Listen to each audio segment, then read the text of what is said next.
Hello students, आज DC circuit पर एक क्वेश्चन करेंगे जो कि सर्किट के पैरामीटर के बीच ग्राफिकल रिलेशन पर बेस्ड है।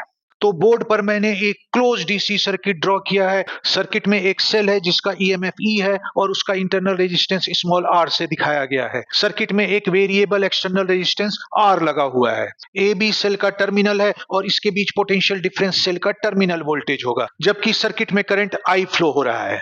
तो यहां पर सेल का ईएमएफ ई और उसका इंटरनल रेजिस्टेंस आर एक कांस्टेंट क्वांटिटी है। बाकी कैपिटल आर, टर्मिनल वोल्टेज और आई जो है वो वेरिएबल क्वांटिटी है।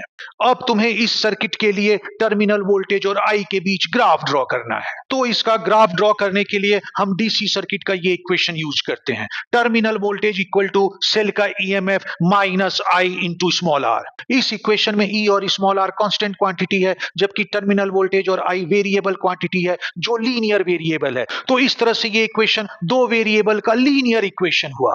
अब अगर ग्राफ में टर्मिनल वोल्टेज को y एक्सिस पे रिप्रेजेंट करूं और I को x एक्सिस पे रिप्रेजेंट करूं तो ये y equal to mx plus c का फॉर्म होगा। अब इस इक्वेशन को y equal to mx plus c में रिप्रेजेंट करूं, मैं लिख सकता हूं terminal voltage equal to minus R I plus E. तो क्लियरली टर्मिनल वोल्टेज और I ग्राफ का जो स्लोप होगा वो माइनस स्मॉल r को बताएगा और उसका इंटरसेप्ट जो है वो सेल के ईएमएफ ई को बताएगा।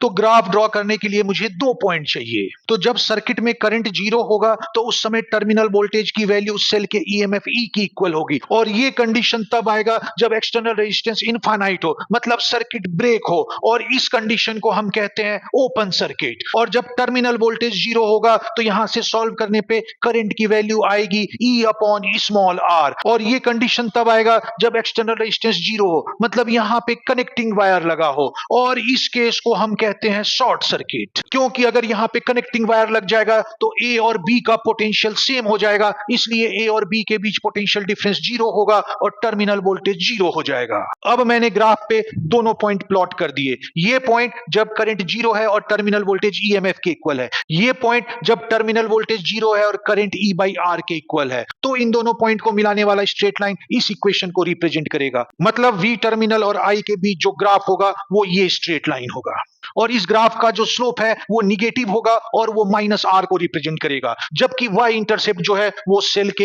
ईएमएफ को रिप्रेजेंट करेगा।